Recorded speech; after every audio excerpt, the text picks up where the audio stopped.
right.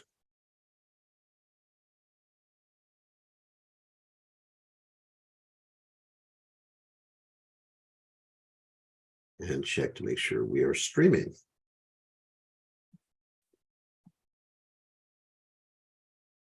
And check to make sure we are streaming. All right, we are live. Okay, good to see everybody. All right. And we will get started. Let's see what we're going to chant today. All right. All right.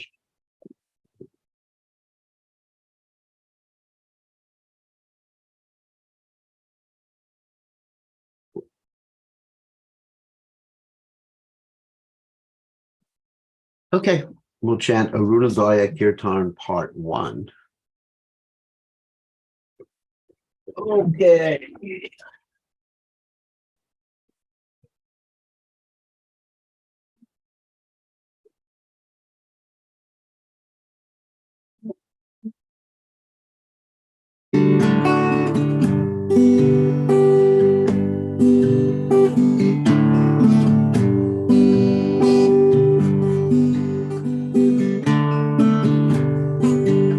Make sure it's in tune.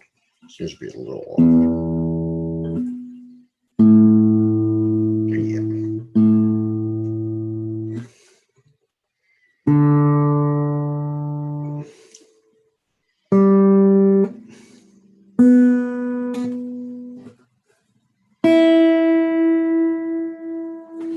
Okay.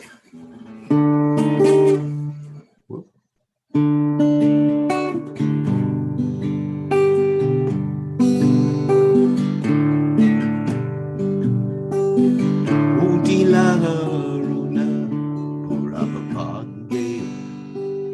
Whoops, let me just change something here.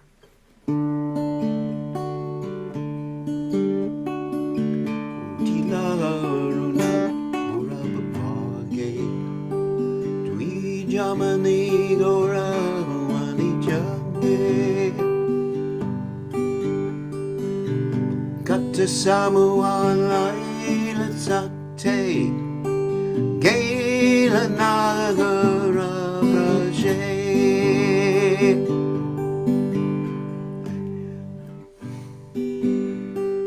Tatai Tatai Pajanako Ganna Ganna Taki Janjiro Reme Dala Dala Sanapan Anga Sharane Nupora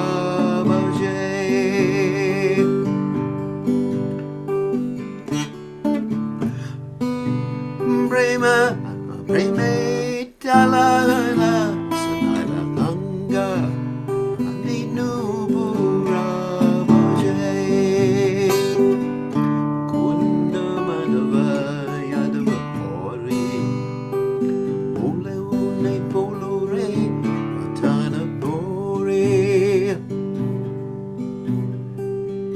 Micheni Ravashe, Galo Ratti. Vivasha Sharira someday. Hey, Manadulava, Nafateo, Bayaki Koro, Babanakeo. Hey, Minabachale, Yashoda Suta, Chumame Pori Velaje.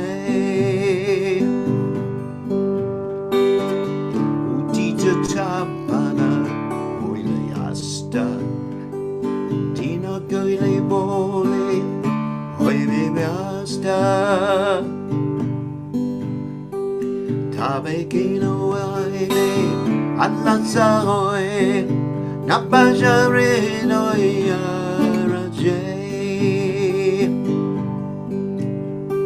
Shivananecha Janasa Takainana vida vipada para Ashraya Korita Rana Tui Kakapa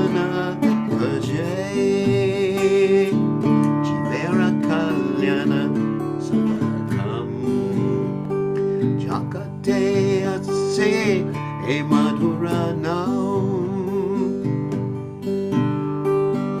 avijati mirat tabana rupe vikagane virasya Krishna namashuda Koriyapan Jurayapak Kativino the Pran Nakichu Nakikawara Jodabovana Jay Krishna namashuda Koriyapan Jurayapak Tivino Pran Vinakichu Nakikawara Jodabovana Jay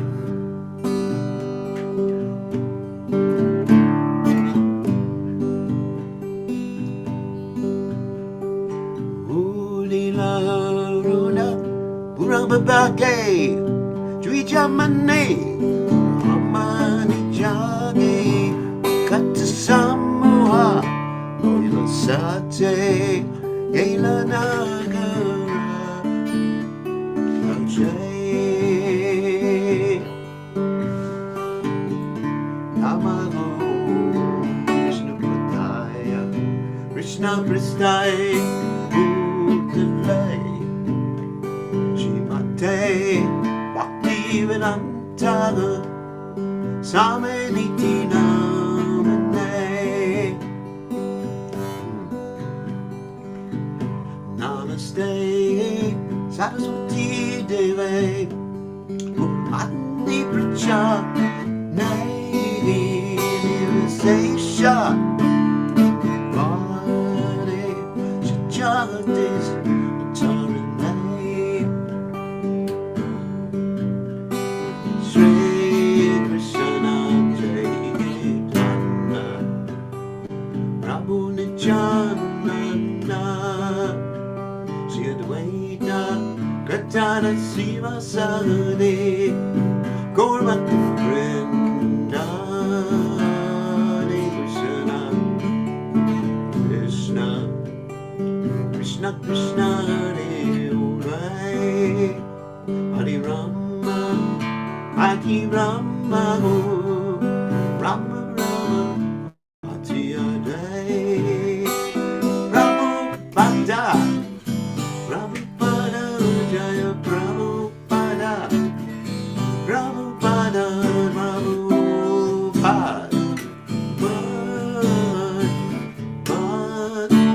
Prabhupada Jango Akibo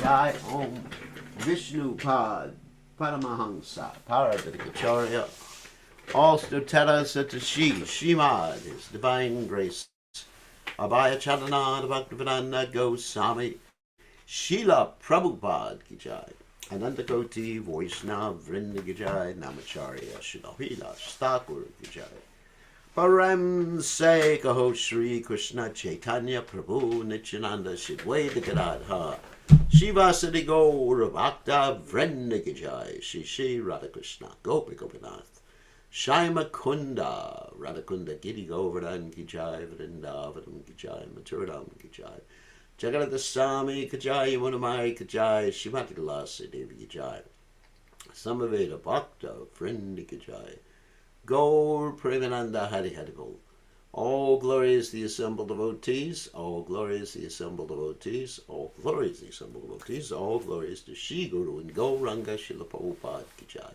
Nama Om Vishnupadaya Krishna Prasthaya Bhutale Shrimati Bhaktivedanta Swamini Tinamani Namaste Saraswati Devi Gauravani Pracharane Nivashesha Shunyavadi Paschatya Deja Tarne. So we're going to continue with our study of Krishna book. Let me just make sure it's not a special day today. No, No, it's not. Tomorrow is Narottam Das Thakur's day. So we'll speak about him tomorrow. So we're going to continue with our study of Srila Prabhupada's Krishna book. And today we are going to read about Krishna, the Ranchor. Ranchor means someone who ran away from the battle. And previously we read about how Krishna ran away from Kalyavana with the idea of having Kalyavana killed by Muchukunda. Anyway, that was the previous story. So let's go and read without further ado. And we'll comment on this. So, Omagana Timidandasha Gananjana Shalakaya Chakshur and Meditam Yena Tasmai Shigurave Namaha. I offer my respectful obeisances under the lotus feet of my spiritual master's divine grace, A.C. Bhaktivedanta Swami Srila Prabhupada, who so kindly opened my eyes with the darkness, my eyes with the torchlight of knowledge while I was blinded in the darkness of ignorance. So, actually, I forgot to read the translation to this Vaishnava poem by Bhaktivinoda Thakur, Arunodoya Kirtan, Part 1. When the rising sun appeared in the east, the jewel, the twice-born Lord Gauranga awakened. Gathering his devotees around him, he set out to preach in the countryside, towns, and villages. Tatai, tatai, sounded the mridanga drums, and the cymbals chimed in time. Lord Gaurasundar's shimmering golden features danced, and his ankle bells jingled. Mukunda Madhava Yadava Hudi chanted the devotees, their mouths filled with the vibrations. Calling out, they preached to those still sleeping. You spend your nights uselessly sleeping in your days, decorating your bodies. Although you have achieved a rare human birth, you do not care for this precious... Whoops. What happened here? Okay. It was a glitch. Precious gift. Instead, you refrain from serving the darling of Yashoda and slowly fall to your last moments to death. With every rising and setting of the sun, a day passes and is lost. Why then do you remain idle and not serve the Lord of your heart? This life is temporary and full of various miseries. Take shelter of the holy name as your only business. To penetrate the darkness of ignorance and bless everyone's heart, the sweet holy name has risen like the shining sun. Drink deeply the pure nectar of Krishna's holy name, which is the life and soul of Bhaktivinoda. The holy names aside, there is nothing to be had in all the 14 worlds. Jai Haribo. Okay, so without further ado, we will go on to Krishna book. We will share the screen. And this, of course, is chapter 52. And chapter 52, we're hearing about Krishna, the Ranchor. Okay. Here we go. When Muchukunda, the celebrated descendant of the Ikshvaku dynasty, was favored by Lord Krishna, he circumambulated the Lord within the cave and then came out. On coming out of the cave, Muchukunda saw that the human species had surprisingly been reduced in stature to pygmy size. Similarly, the trees had also been far reduced in size, and Muchukunda could immediately understand that the current age was Kali Yuga. It was actually before Kali Yuga, but therefore, without diverting his attention, he began to travel north. Eventually, he reached the mountain known as Gandarva, where there are many trees such as sandalwood and other flowering trees whose fragrance made anyone who reached them joyful. He decided to remain in that Gandarva mountain region to execute austerities and penances for the rest of his life.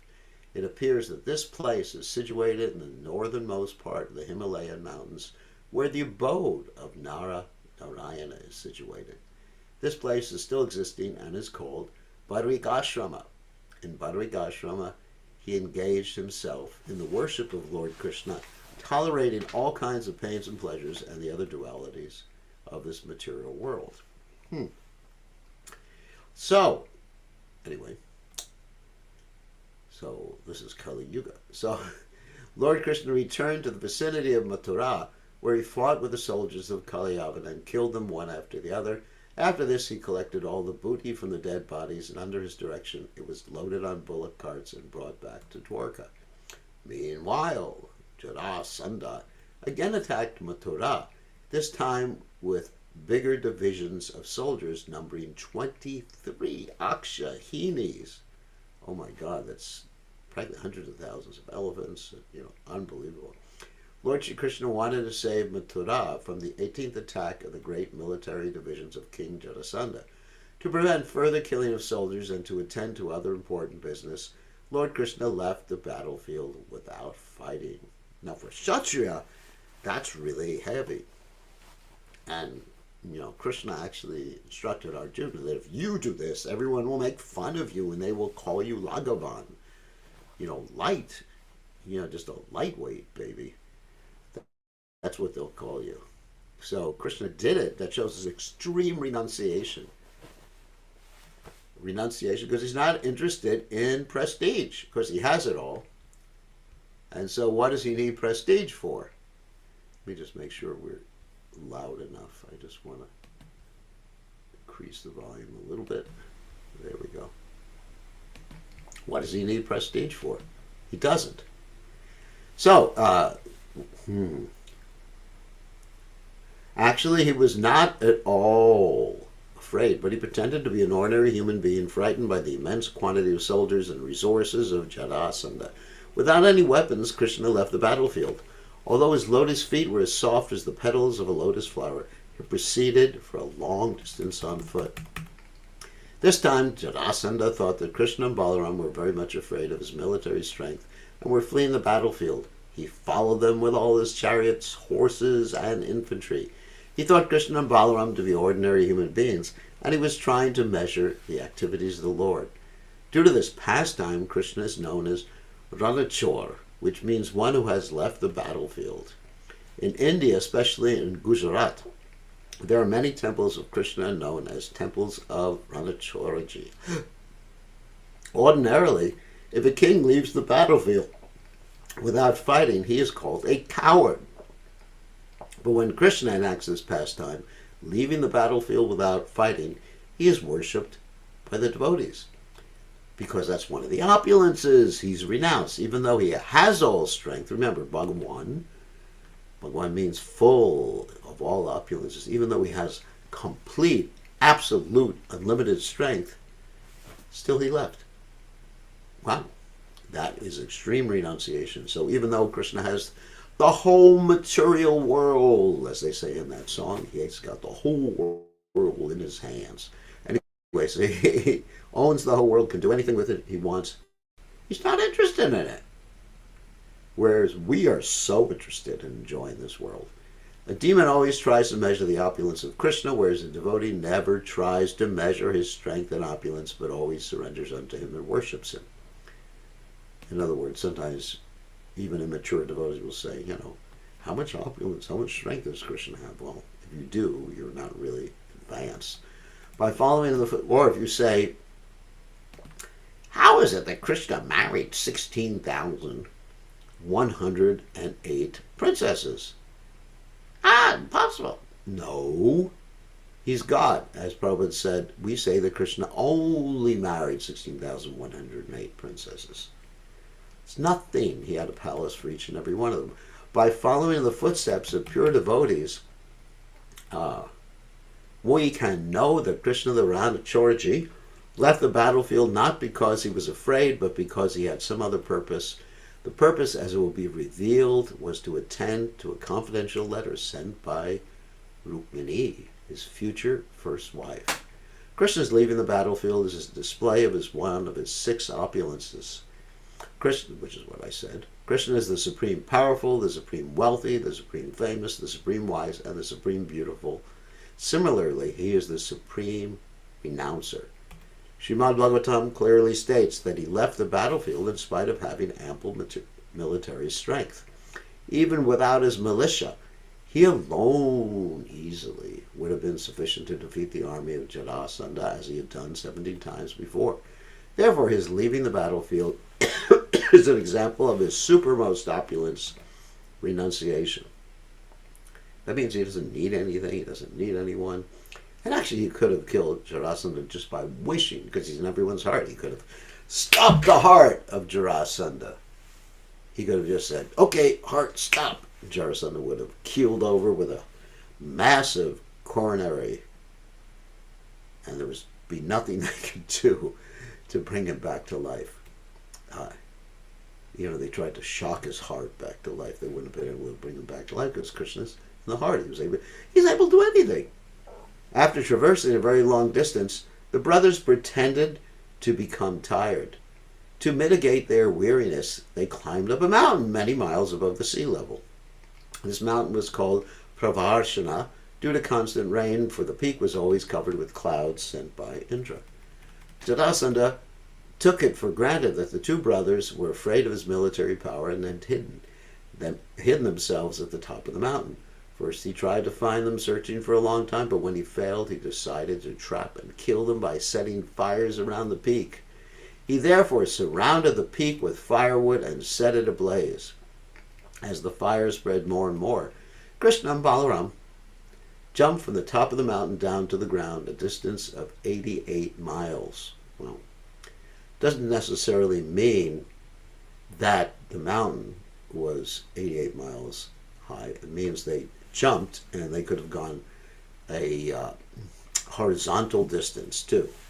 So try to understand that. So in other words, they went some distance when they jumped. Thus, while the peak was burning up, Krishna and Balarama escaped unseen by Jarasandha or his men. Jarasandha concluded that the two brothers had been burned to ashes and there was no need of further fighting. Thinking himself successful in his efforts, he left the city of Mathura and returned to his home in the kingdom of Magadha. That's Bihar, for those of you who are from Bihar. Gradually, Krishna and Balarama reached the city of Dwaraka, which was surrounded by the sea. Following this, Shri Balarama married Revati, daughter of King Revata, ruler of Anarta province. This is explained in the 9th canto of Srimad Bhagavatam. Actually, it's an interesting story. King Revata was looking for an appropriate son-in-law, appropriate husband for his daughter. And so he went to see Lord Brahma. And Lord Brahma made him wait because Lord Brahma was engaged in, I guess, watching some dancing performance or something. And then Lord Brahma came up back after some time, or out to see Raivata. And Raivata presented his request, and Lord Brahma basically laughed. He said, look, everybody who knew you, everybody who heard of you, anybody who heard of them, their descendants or their descendants is gone because time is experienced differently. In Brahma Loka, like one instant is like a year on this earth planet. So, but Lord Brahma said, if you hurry down, you can find Lord Balarama, and Lord Balarama will marry your daughter. So after the marriage of, that story is in the 9th canto, as Prabhupada said. After the marriage of Baladev, Krishna married Rukmini. Rukmini was the daughter of King Bhishmaka, ruler of the province known as Vidarbha. Just as Krishna is the supreme personality of Godhead, Vasudeva, Rukmini is the supreme goddess of fortune, Mahalakshmi. According to the authority of the Chaitanya Charitamrita, the expansion of Krishna and that of Srimati Radharani are simultaneous. Krishna expands himself into various Vishnu Tattva forms, and Srimati Radharani expands herself into various Shakti means energy, Tattva forms, by her internal potency as multi-forms of the goddesses of fortune. According to Vedic convention, there are 8 kinds of marriage. In the first class marriage system, the parents of the bride and the groom arrange the marriage date. Then in royal style, the bridegroom goes to the house of the bride, and in the presence of the brahmanas, priests, and relatives, the bride is given in charity to the bridegroom. Besides this, there are other systems such as the Gandarva and Rakshasa marriages. Gandarva means there's just mutual agreement, no big ceremony, just exchange garlands, agree, yeah, we're married, and that's it. And I think we mentioned Dushmanta and Shakuntala that got married like that. We mentioned that yesterday. Rakshasa means kidnapping. Krishna married Rukmini according to the Rakshasa system, kidnapping her in the presence of his many rivals like Shishupala, Jarasandha, and Shalva. While Rukmini was being given in charity to Shishupala, Krishna snatched her from the marriage arena exactly as Garuda snatched a pot of nectar from the demigods. Rukmini, the only daughter of King Bhishmaka, was exquisitely beautiful. She was known as Ruchiranana, which means one who has a beautiful face expanded like a lotus flower. Devotees of Krishna are always eager to hear about the transcendental activities of the Lord, his activities of fighting, kidnapping, and running away from the battlefield are all transcendental, being on the absolute platform, and devotees take a transcendental interest in hearing of them. The pure devotee does not make the distinction that some activities of the Lord should be heard and others avoided. There is, however, a class of so-called devotees known as Prakrita Sahajas. That means materialistic devotees who take things very cheaply, who are very much interested in hearing about Krishna's Rasa Leela with the gopis, but not about his fighting with his enemies. They do not know that his bellicose, that means fighting, activities and his friendly activities with the gopis are equally transcendental, being on the absolute platform. All the transcendental pastimes of Krishna described in Srimad Bhagavatam are relished by pure devotees through submissive all reception. They do not reject even a drop. The story of Krishna's marriage with Rukmini is described as follows. The king of Gandarva, Maharaj Bhishmaka, was very qualified and devoted. He had 5 sons and only 1 daughter. The first son was known as Rukmi, the second Rukma Radha, the third Rukma Bahu, the fourth Rukma Kesha, and the fifth Rukma Mali. The brothers had one younger sister, Rukmini. She was beautiful and chaste and meant to be married to Lord Krishna. Many saintly persons and sages like Narada Muni used to visit the palace of King Bhishmaka. Naturally, Rukmini had a chance to talk with them, and in this way she obtained information about Krishna. She was informed about the 6 opulences of Krishna. Remember, we talked about that, wealth, strength, renunciation, intelligence, fame, like that, and beauty. And simply by hearing about him, she desired to surrender herself to his lotus feet and become his wife. Krishna had also heard of Rukmini. She was the reservoir of all transcendental qualities, intelligence, auspicious physical features, liberal-mindedness, exquisite beauty, and righteous behavior. Krishna therefore decided that she was fit to be his wife. All the relatives of King Bhishmaka decided that Rukmini should be given in marriage to Krishna. But her elder brother, Rukmi, despite the desire of the others, arranged for her marriage with Shishupala, a determined enemy of Krishna. As we can hear later on, Krishna was the one who was supposed to kill Shishupala later on. Because when Shishupala was born, he was born with 4 arms and 3 eyes. And it was predicted whoever made the extra 2 arms and the extra eye disappear when he picked Shishupala up, the little baby Shishupala, would be the one who would kill Shishupala. And Krishna picked him up. Krishna was his cousin, and guess what happened? The extra arms and extra eye disappeared, and it was known that Krishna was going to kill him. And Shishupala's mother said, "Please don't kill my son." Krishna said, "Okay, I will forgive him for 100 offenses. And then, if he keeps committing offenses, he's finished. Kaput." When the black-eyed, beautiful Rukmini heard of the settlement, she immediately became very morose. However, being a king's daughter, she understood political diplomacy and decided that there was no use in simply being morose. Some steps should be taken immediately. After some deliberation, she decided to send a message to Krishna so that she might not be deceived. She selected a qualified Brahmana as her messenger. Such a qualified Brahman is always truthful and is a devotee of Vishnu. Without delay, she sent the Brahmana to Dwaraka. Reaching the gate of Dwaraka, the Brahmana informed the doorkeeper of his arrival, and the doorkeeper led him to the place where Krishna was sitting on a golden throne. Since the Brahmana had the opportunity to be Rukmini's messenger, he was fortunate enough to see the Supreme Personality of Godhead, Krishna, the original cause of all causes. A Brahmana is the spiritual teacher of all the social divisions. Lord Sri Krishna, in order to teach everyone the Vedic etiquette of how to respect a Brahmana, immediately got up and offered him his throne. When the Brahmana was seated on the golden throne, Lord Sri Krishna began to worship him exactly as the demigods worship Krishna. In this way, he taught everyone that worshiping his devotee is more valuable than worshiping him. Very interesting. And of course, that stayed in the Adi Purana too. And Lord Shiva states it too, that it's the best worship is worship of Krishna's devotee.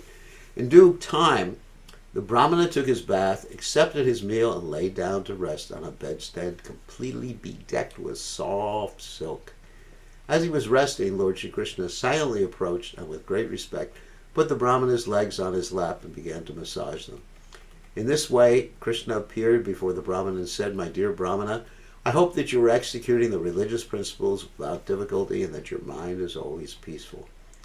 Different classes of people in the social system are engaged in various professions, and when one inquires as to the well-being of a particular person, he should do so on the basis of that person's occupation. Therefore, when one inquires as to the welfare of a Brahmin, the questions should be worded according to his condition of life so as not to disturb him. A peaceful mind is the basis for becoming truthful, clean, equipoised, self-controlled, or equipoised, self-controlled and tolerant. Thus, by attaining knowledge and knowing its practical application in life, one becomes convinced about the absolute truth. The Brahmana knew Krishna to be the Supreme Personality of Godhead, and still he accepted the respectful service of the Lord on the grounds of Vedic social convention. Lord Sri Krishna was plain just like a human being. Because he belonged to the Kshatriya division of the social system and was a young boy, it was his duty to show respect to such a Brahmin. Lord Krishna continued, "O best of the Brahmanas, you should always remain satisfied." For if a Brahmana is always self-satisfied, he will not deviate from his prescribed duties, and simply by sticking to one's prescribed duties, everyone, especially Brahmana, can attain the highest perfection of all desires. Even if a person is as opulent as the king of heaven, Indra, if he is not satisfied, he inevitably has to transmigrate from one planet to another. Such a person can never be happy under any circumstances, but if one's mind is satisfied, even if he is bereft of all possessions, he can be happy living anywhere. This instruction by Krishna to the Brahmana is very significant. The purport is that a true Brahmana should not be disturbed in any situation. In this modern age, Kali Yuga, the so-called Brahmanas have accepted the abominable position of Shudras or less and still want to pass as qualified Brahmanas. Of course, what does it mean, profession of a Shudra? That means you have to have a master, and you go begging, like Prabhupada talked about, you're begging, "Please make me your employee." Actually, but in Kali Yuga, sometimes it's necessary just to be practical. Actually, a qualified Brahmana always sticks to his own duties and never accepts those of a Shudra or one less than a Shudra. It is advised in the authorized scriptures that a Brahmana may, under awkward circumstances, accept the profession of a Kshatriya, that means fighting or protecting, or even a Vaishya, but is never is he to accept the profession of a Shudra. Lord Krishna declared that a Brahmana will never be disturbed by any adverse conditions if he scrupulously sticks to his religious principles. In conclusion, Lord Sri Krishna said, "I offer my respectful obeisances to the Brahmanas and Vaishnavas, for the Brahmanas are always engaged, are always self-satisfied, and the Vaishnavas are always engaged in actual welfare activities for human society." That means preaching and sharing Krishna consciousness. They are the best friends of the people in general. They are freed from false egoism and are always peaceful and always in a peaceful condition of mind. Lord Krishna then desired to know about the rulers, Kshatriyas, in the Brahmana's kingdom, and so he inquired whether the citizens of the kingdom were all happy. A king's qualification is judged by the temperament of the people in the kingdom. If they are happy in all respects, it is to be understood that the king is honest and is executing his duties rightly. Krishna said that the king in whose kingdom the citizens are happy is very dear to him. Of course, Krishna could understand that the Brahmana had come with a confidential message. Therefore, he said, "If you have no objection, I give you liberty to speak about your mission." So actually, Prabhupada also said a similar thing about those who are in charge of a temple, or a yatra, as they say. And he said, your business to one temple president is to make sure that everyone is jolly and everyone has sufficient prasadam. Because if you have sufficient prasadam, most likely you will be jolly as long as all of the things are equal. So let's continue. Thus, being very much satisfied by these transcendental pastimes of the Lord, the Brahmana narrated the whole story of his mission in coming to see Krishna. He got out the letter Rukmini had written to Krishna and said, "These are the words of Princess Rukmini. My dear Krishna, O infallible and most beautiful one, any human being who happens to hear about your transcendental form and pastimes immediately absorbs through his ears your name, fame, and qualities. Thus all his material pangs subside, and he fixes your form in his heart. Through such transcendental love for you, he always sees you within himself, and by this process all his desires are fulfilled. Similarly, I have heard of your transcendental qualities. I may be shameless in expressing myself directly, but you have captivated me and taken my heart. You may doubt my unsteadiness of character, since how could an unmarried young girl like me approach you without any shame? But my dear Mukunda, you are the supreme lion among human beings, the supreme person among persons. Any girl, though not yet having left her home, or even any woman of the highest chastity, would desire to marry you, being captivated by your unprecedented character, knowledge, opulence, and position. I know that you are the husband of the goddess of fortune, and are very kind toward your devotees. Therefore, I have decided to become your eternal maidservant. My dear Lord, I dedicate my life and soul unto your lotus feet. I have selected your lordship as my husband, and therefore I request you to accept me as your wife. You are the supreme powerful, O lotus-eyed one. Now I belong to you. If that which is enjoyable for the lion to eat is taken away by the jackal, it will be a ludicrous affair. Therefore, I request you to immediately take care of me before I am taken away by Shishupala and other princes like him. My dear Lord, in my previous life I may have done public welfare work like digging wells and planting trees, or pious activities such as performing ritualistic ceremonies and sacrifices and serving superiors like the spiritual master, Brahmanas and Vaishnavas. By these activities, perhaps I will have pleased the Supreme Personality of Godhead, Narayana. If this be so, then I wish that you, Lord Krishna, the brother of Lord Balaram, please come here and catch hold of my hand so that I may not be touched by Shishupala and his company. Rukmini's marriage with Shishupala was already settled. Therefore, she suggested that Krishna kidnap her so that this might be changed. This sort of marriage, in which the girl is kidnapped by force, is known as a Rakshasa marriage, and is practiced among Kshatriyas or men with administrative martial spirit. It's actually quite romantic. And one of the reasons that nowadays, people have the cinder in the hair, not me, of course, cinder, the red in the hair and the red dot, is that red was originally, in the Vedic system, was the blood of the husband's enemies who he had conquered to win his wife. I know it sounds really gross, but that's what happened. I mean, even before one went out to battle, sometimes there was blood put on the man's forehead. His own blood, anyway. So Kshatriyas were a really heavy race. I mean, Prabhupada tells the story of one Kshatriya. Oh, he actually visited a Kshatriya in Punjab, I believe. And the Kshatriya had wrestled a tiger. And he had like tiger heads or something on the walls of his house. And hard to find people like that nowadays. I mean, they would hand wrestle, not with guns or anything like that, because their marriage was already arranged to take place the next day.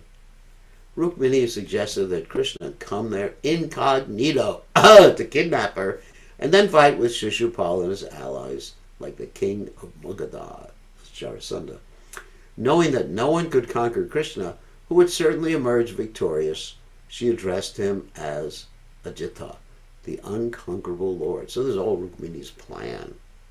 So she was definitely a Kshatriya. She definitely understood different aspects of what kidnapping, sneaky behavior, politics, and everything like that. She was not just a simple, innocent girl. She was innocent in one sense, but not innocent of the ways of the world. Rukmini told Krishna not to be concerned that the fighting would take place within the palace and that many of her family members, including other women, might thus be wounded or even killed.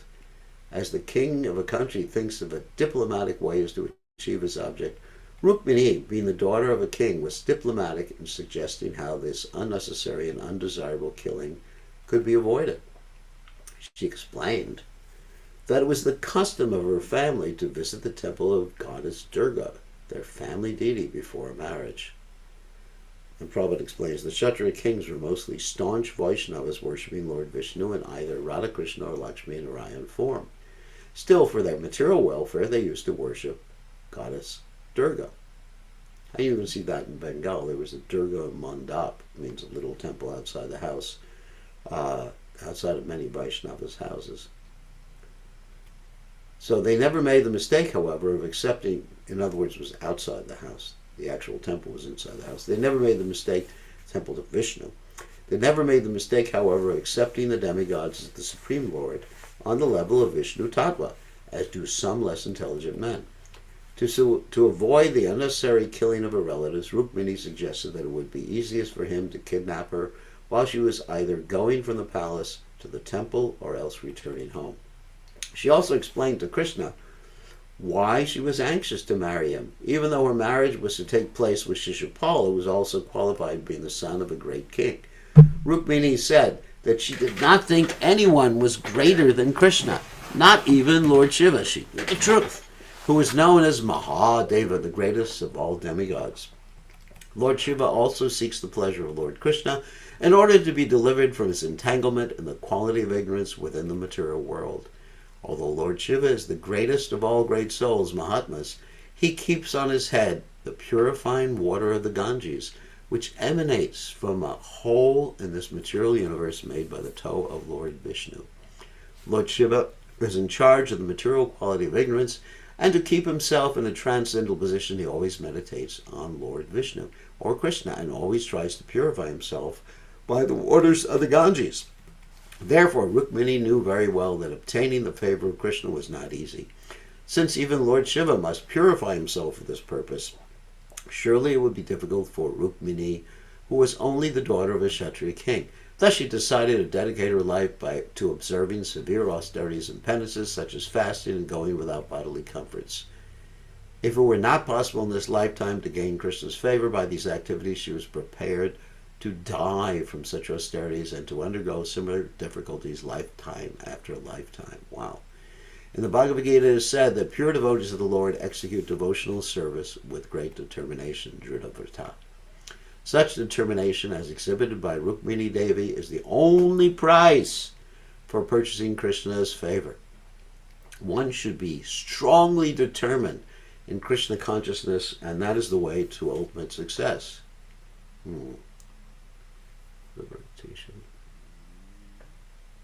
The Dridhavata, Namasyantasman Bhaktya Nitya Yukta.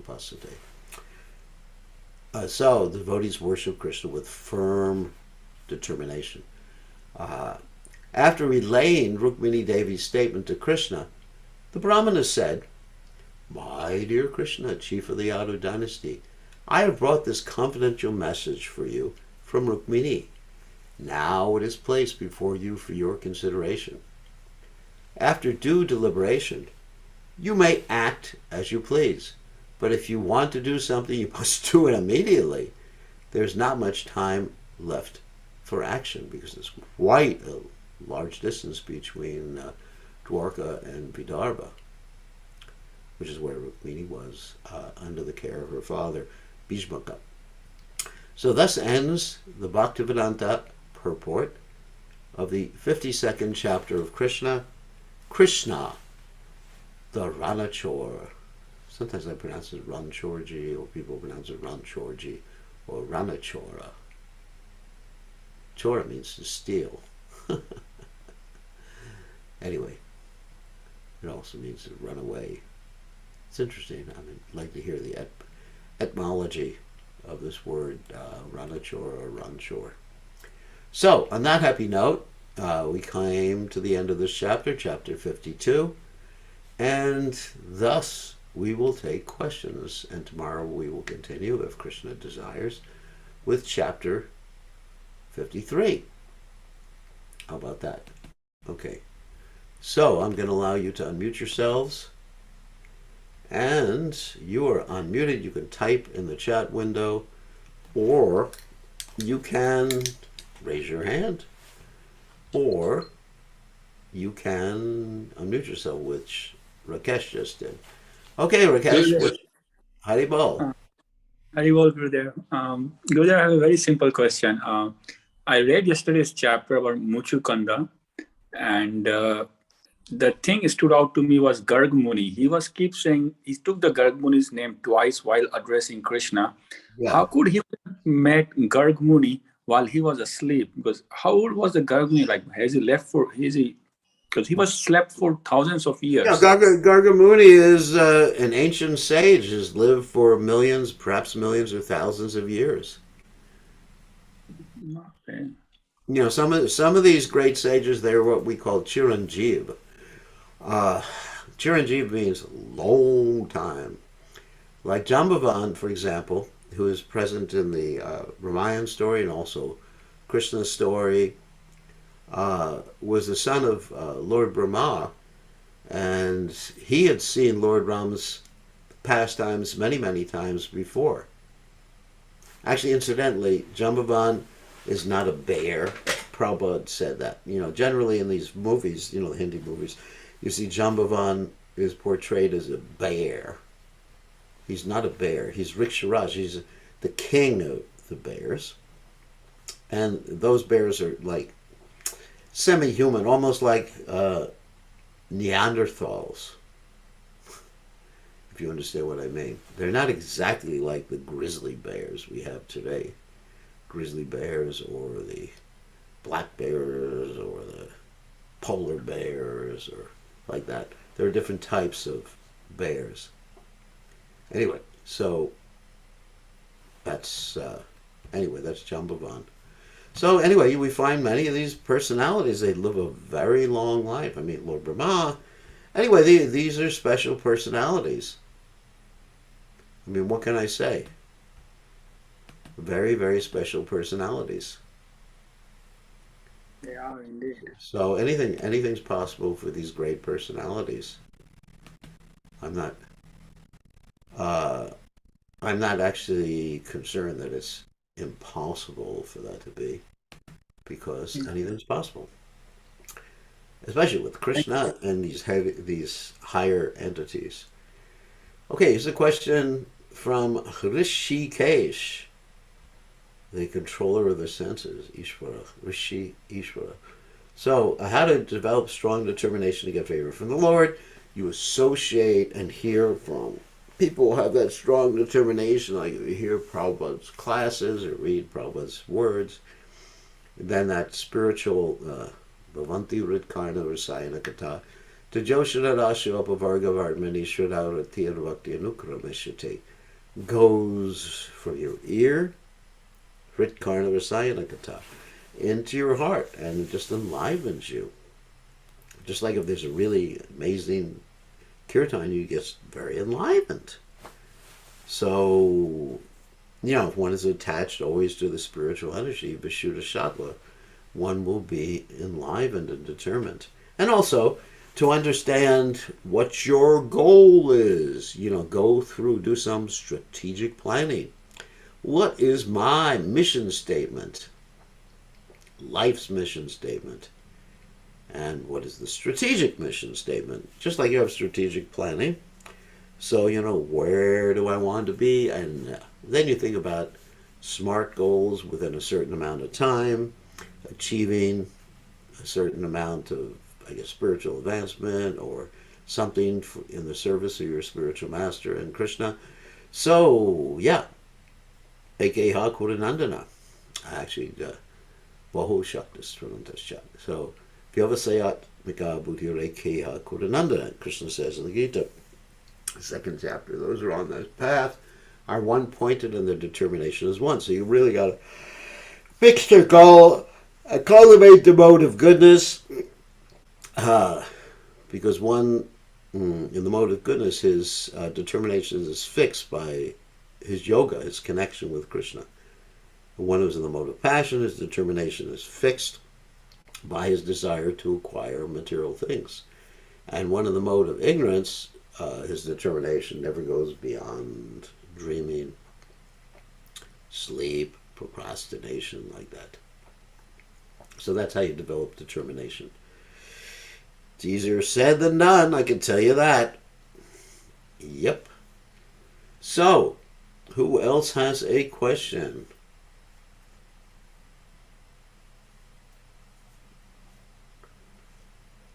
Who else? Oh my God. Nobody has a question. You're gonna ask. Okay. Please extend my base since I should get. All right. So, regarding these Chiranjeeva personalities such as Gargamuni, Vyasadeva, Riksharaj, so many Kali Yugas pass by them because they live for so many cycles. So during the Kali Yugas, when no one is qualified to interact with any of these personalities, do they just stay hidden somehow through their mystic power, or?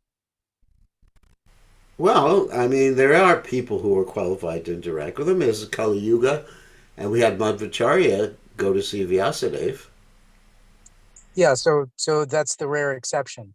Yeah, I mean, a rare exception, or by Lord Chaitanya's mercy, then these things can happen.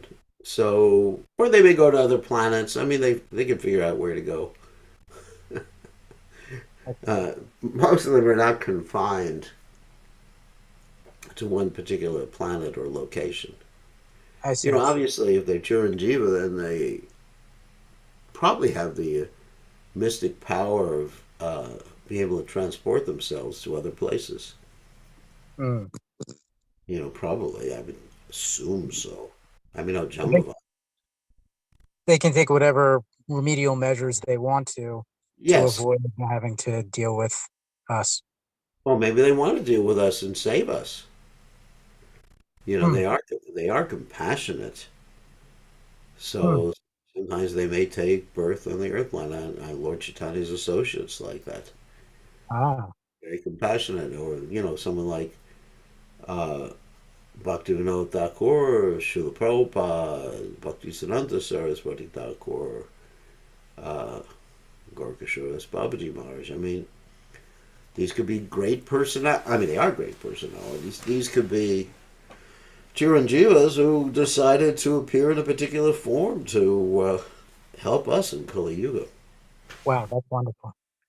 Yeah, so there is hope. Hope springs eternal. Thank you, Guru. There's always hope for everyone. Everyone, even me. All right, so anyone else? Oh, everyone's shy tonight. So, this is your last opportunity tonight to ask a question, and tomorrow we'll go on to the next chapter. Oh, Hare Krishna. Hare Krishna. Hare Krishna. So you have a question or a comment? What do you do when, it happens to me, you chant, you really feel like chanting, but doubt comes in, what am I doing that for? Sometimes that comes to my mind. I wouldn't deny that. I was like, okay, I'm chanting, I really want to chant, but why am I doing this? Is this really right, or should I really continue doing it? Yeah, the doubts, The doubts, sometimes, actually, they're described by Prabhupada, the doubts are like demons. That's why Arjuna addresses Krishna sometimes as Madhusudana, the killer of the Madhu demon. And yeah, these things happen. So we have to control the mind. And yeah, for the doubting soul, there's happiness neither in this world or the next. So it's good you're honest about it. I mean, I think that's a really good thing, that you're honest, and sometimes doubts, does this actually work? Is this the absolute truth? Have I actually made spiritual advancement by chanting? Why am I not happy in spite of chanting? All these things. Doubts will come to the mind. So then we can approach advanced devotees and reveal our mind, just like you did. Reveal our mind that, Prabhu or Maharaj or something like that, I'm haunted by these doubts. These doubts, and please help me clear up the doubts. Because that's what we have the Association of Devotees for. If we can reveal our minds, they can help clear up the doubts. And sometimes we just have to pull the mind back and just, I'm going to chant. I don't, mind, please be quiet. Sometimes it requires that, but usually that's why we have these other process of Didati Pratri Gurnati Guyam Akyati Prichati. That's described by Rupa Goswami in the Upadeshamrita. That the loving exchanges between devotees include giving gifts, accepting gifts, revealing the mind in confidence, and hearing from others confidentially, and giving prasadam and accepting prasadam. And this is pretty lakshanam. These are the symptoms of love, and they please Krishna. Another thing we can do if we have doubts is we can pray to Krishna. Krishna, help me. And Krishna will definitely help alleviate or relieve you of those doubts. So yeah, I mean, it's natural. I think it's quite natural to have doubts in the beginning of devotional service because one's faith is not strong. As one progresses, then the faith gets stronger and stronger and stronger, and ultimately culminates at the point of prachaksha. Prachaksha vagamam dharmyam shushukam kartamaviyam, which means one directly perceives the absolute truth. Then there's no question of doubts at that point. Krishna comes up, shakes your hand, says, I'm Krishna, how are you? And I say, I am me. And anyway, that was a very good question. Thank you for asking that question. So, anybody else have a question? If not, okay, there was time, 2 more minutes, but anyway, if not, then we can end today and continue tomorrow. And tomorrow we're going to hear, if Krishna willing, about the actual kidnapping of Rukmini. It's actually quite an interesting story. And at one point, Rukmini actually drives the chariot. So women are actually quite qualified in those days. They could drive chariots. Also, when Arjuna kidnapped Subhadra Devi drove the chariot, so she was actually kidnapping Arjuna. Because Krishna had to fight, so he needed someone to drive the chariot. So who was there except for Rukmini to drive the chariot? Okay, thank you very much. We'll see everybody. I think we'll see everybody. Let me just check one thing while we still got everybody online. Ooh. Huh. Just missing someone. We'll see everybody tomorrow evening. All glory is to His divine grace. A.C. Bhaktivedanta Swami